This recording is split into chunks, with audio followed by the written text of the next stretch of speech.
Okay, look, I know. Before y'all chastise me in the comment section for today's title, at least hear me out. If you ask anybody that paid close attention to Washington this season, and you ask them what is one of the biggest weaknesses on Washington's roster right now, they will immediately tell you edge rusher is a point of emphasis to upgrade this offseason. Getting pressure on the quarterback or lack thereof was a big issue put on full display for Washington this past season. We rarely could get consistent pressure, and we dang sure couldn't stop the run. Although we were the third best passing defense, we were one of the worst teams when it came to stopping the run. We were at 29th to be exact. That is the bottom of the bottom. And again, if you watched every single Washington Commanders game, you know that is not a surprise. And for other important defensive stats such as red zone defense, scoring defense, and third down defense, Washington either was in the middle of the pack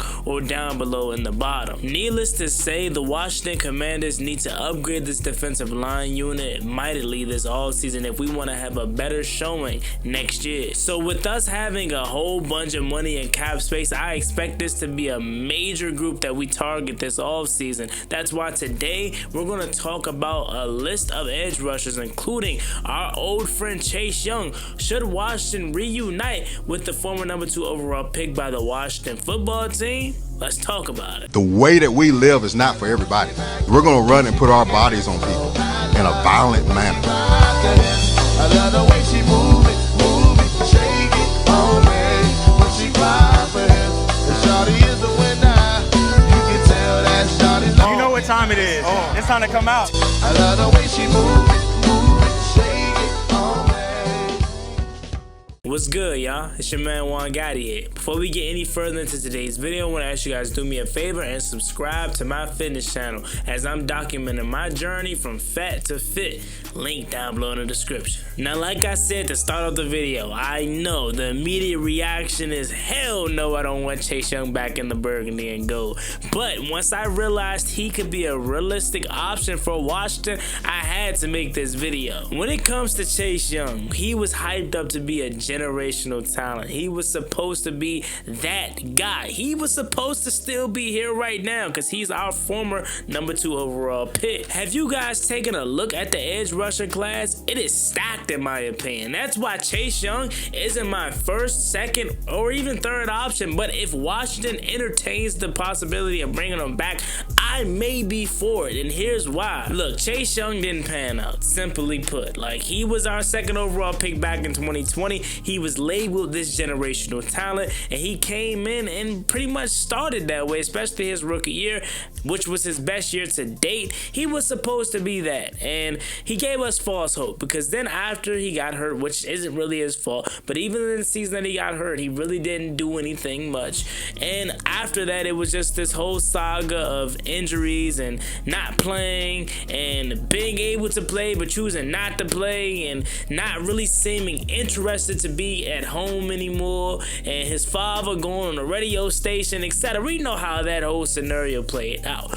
But here's the thing about Chase Young, and one thing you cannot deny: the dude can stop some run. That's the thing about it. He knows how to stop the run. Him and Montez Sweat, they probably couldn't get after the quarterback on a consistent basis and do what they should be doing, and that's getting sacks. But they can stop the run. I guarantee you, the one thing about Chase Young and Montez Sweat that we know wouldn't be going down right now is these running backs going off. See, that's my biggest problem with Chase Young, is he has the ability to be great. 6'5", 250 plus athletic freak. He's literally supposed to be a freaking animal right now, and it's just pissing me off because his athletic ability doesn't match the motor he has. He's lazy. That's the label that he has gotten across the league, because it's not just Washington. He's done it with San Francisco. 49ers fans see it, and obviously New Orleans fans sees it as well. Some New Orleans fans want him back, but I mean, they need anybody they can get at this point, so I kind of understand their point of wanting to keep Chase Young as well. But at the end of the day, he has the talent. He just has to put it all together, and just maybe a second stint with a better ran Washington team, better coaches, could be just what he needs. All right, look, I'm gonna keep it real with y'all. Do I miss Chase Young? No, I do not. But since he's a free agent, I find myself reminiscing on what could have been, and just maybe he spins the block and he got his shit together this time. See, another thing that throws me off about Chase Young is he talks a good game. You listen to his press conferences and his mic'd up. Y'all remember them Jones when he was here? He would talk like he about to go out there and had 3, 4, 5 sacks a game. He sure don't lack confidence, but his talking does not match his stats. He go out there and talk you to death, but don't do nothing. And that's the thing I realized about Ron Rivera, guys. Really, 2 of his first round draft picks, and specifically Chase Young and Jahan Dotson, is after one good year, they felt like they made it. They arrived. They was this star, and that they did not no longer have to work hard. And I think the success got to their head, and that's why they are in the positions that they're in. Now, granted, Jahan Dotson just won a Super Bowl. Shout out to him. But as a personal performance and skill and stat-wise, these guys aren't what they drafted to be. First-round picks are drafted to be successful leaders of their team, reasons why their team is winning, and not just no bench players. So like I said, Chase Young is going to be one of the few guys we talk about today as realistic options for Washington in free agency. And Adam Peters had got an up-close and personal view of Chase Young when they traded for him back in San Francisco. So who knows how he views him? Maybe he's like, nah, man, I'm good off of him. I seen him up close and personal. He wasn't good. Or maybe he's on the flip side like, hey, maybe something to this guy. So that's another reason why I feel like it's realistic as well, because Adam Peters has a connection. And ironically enough, Chase Young is coming off of his second best year, if you ask me, because he had 5.5 sacks this past year with 2 forced fumbles and 8 tackle for losses. And when it comes to Chase Young and tackle for losses, those are basically his sack numbers, because we know he's a menace. His best strong suit ability is his ability to stop the run and be a menace in the run game. The year we traded away Chase Young, he had 7.5 sacks, but 5.5 was with us and 2.5 was with the 49ers. So again, I think this past year with the Saints was his second best season behind his rookie year. Not to mention he's coming off of a season in which he played in all 17 games. Yes, you heard me correctly. Chase Young played in all 17 games. He was healthy. So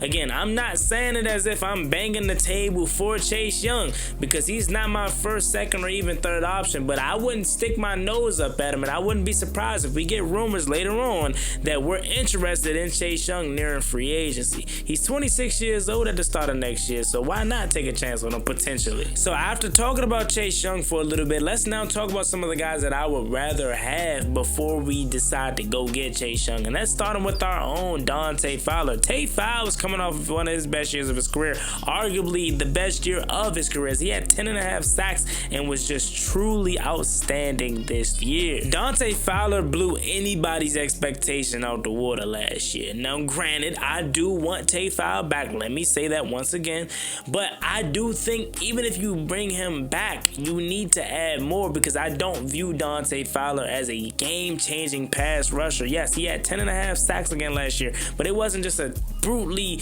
beating up your left tackle, right tackle, they can't check me kind of 10.5. So I do want him back, but he's a rotational pass rusher in my opinion, not someone that's a game changer. So even if you bring back Tay Fowler, which I think they're going to do, and I want them to do again for the 50th time this video, I think you need to upgrade still. Next guy that I wouldn't mind bringing in free agency is Haason Reddick. As we know, Haason is a perennial double-digit sack getter. Now, this past year, he didn't put up double-digit sacks. In fact, he only had 1, and that was because of the situation there in New York where he was pretty much holding out because they wasn't giving him a new contract, and obviously, this past year for the Jets was just trash. But before then, with the Eagles in 23, he had 11. Eagles in 22, he had 16. With the Panthers, he had 11. In 2020, with the Cardinals, he had 12.5. So this guy's always putting up sack numbers, double digit, and I think he can come in and vastly improve the pass rushing aspect of this D-line. You're getting speed, finesse, athleticism, all in one guy out of Haason Reddick. And again, he has the portfolio to prove. When he's given a season in which he plays in all of the games, he's going to give you at least 10 sacks. And all he wants is to be paid, and you can't really be be mad at a guy that's constantly putting up numbers wanting a new contract. That's why you play the game, for insurance. So I think you sign him to maybe a 3-year deal because he is 30. So again, he's not the spring chicken that we would love to have, but you can pay him a 2-year, 3-year deal. Like if you giving Dorrance Armstrong 3 years, $33 million, I'm sure you can give Hassan Reddick around that kind of ballpark or a little bit higher if you ask me. The next guy that I wouldn't mind getting just won a Super Bowl, and that is Josh Sweat of the Philadelphia Eagles. Did you guys see what him and Milton Williams was able to do to that offensive line of Kansas City on Sunday? That was a big reason as to why they won the Super Bowl this past weekend, man. So Josh Sweat is 27 years old. He had 8 sacks this past year, 6 in 2023. 2022 was his breakout year where he had 11 sacks, and I think if you get Josh Sweat here, he can continue to increase his game and get better, because again, he's only 27 years old, and along with the 8 sacks that he had this past year, he also had 9 tackle for losses and 15 QB hits, so he's putting up nice stats. And again, on the biggest stage of them all, he came and showed out alongside Milton Williams and Jalen Carter and all the rest of that Eagles defense. And the Eagles have a lot of free agents this upcoming offseason. A lot of the reason that they won the Super Bowl are players that are about to become free agents, so they're going to have to re-sign a lot of guys and let some guys walk that they really don't want to. Now, I'm sure they want Josh Sweat back, but just in the event that they don't, or again, he's a free agent, so we can swoop in and maybe pay him slightly more and he's interested in that, we can have an opportunity to take Josh Sweat away from the Philadelphia Eagles because he's going to be available as he is set to be an unrestricted free agent. Last but certainly not least of the free agent edge rushers that I will be interested in is LA Chargers own Khalil Mack. Khalil Mack is still a solid edge rusher at the age of 33. This past season, he did have 6 sacks, but the season before that, he had 17.5 sacks. So you telling me somewhere deep down inside, Khalil Mack still can be that Raiders, that Bears Khalil Mack that we all grew up on, man. And this past year, again, he only had 6 sacks, but the stats don't tell the full story. As the biggest thing that impresses me the most about Khalil Mack, especially at this age, is his ability to stay healthy. He played in 17 games in 2023. In the season, he had 17.5 sacks, and last year he played in 16 games. So if you're telling me we're getting the Khalil Mack that's going to be healthy, I'm sure he's going to produce. And this is the kind of lane that I want to go down, if I'm being honest. If we can't get Myles Garrett, if we can't get Trey Hendrickson, or if we don't end up trading for a Max Crosby, the lane I want to go down is re-sign Dante Fowler, bring in a guy like Khalil Mack who is aging but still can play well, and then you bring in like a Chase Young or somebody like that that is younger but can learn and still be a rotational guy. Although I am not the biggest fan of Tay Fowler playing a whole bunch of snaps, if you have a guy like Khalil Mack that can play a lot of snaps on the right or left side of the edge rushing unit, he can be the Bobby Wagner of the defensive line, as he's aging, but he's still going to be a key part of the success of this Washington defense. So I say that to say you have Khalil take away one side, and on the other side, you can rotate in Tay Fowler, you can rotate in Dorrance Armstrong, you can rotate in a Chase Young-esque kind of player if we do go down that road. I'm sorry, y'all, and I might be in the minority of this, but I truly want to overkill the edge rushing position this offseason. Again, unless we trade for a Myles Garrett that's going to be a superstar blockbusting trade, or a Max Crosby or Trey Hendrickson, then I want to overkill at the edge rushing position. So I wouldn't mind getting Khalil. I wouldn't mind also adding in a Chase Young as well, and still going out and re-signing Dante Fowler.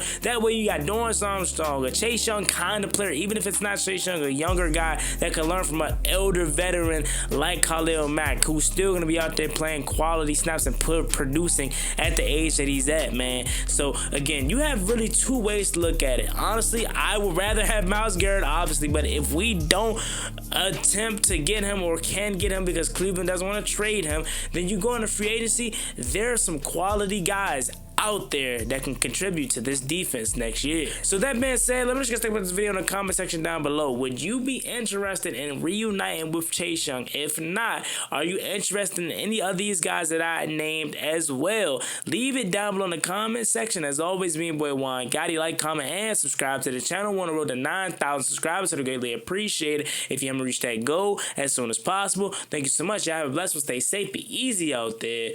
Peace.